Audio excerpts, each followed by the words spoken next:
Magandang hapon po mga kaakibat. Salamat po sa Diyos sa maghapon na lumipas. At oras na po ng pagluluto ng ating hapunan para pagdating na ating mga chikiting ay meron ng mauulam. Luto po ako ng nilaga. Sinigang pala. Sinigang na buto-buto ng baboy.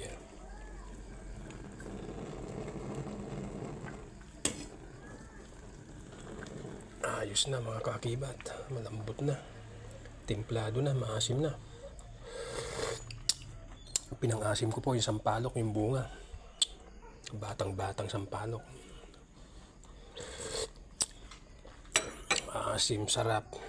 Quality.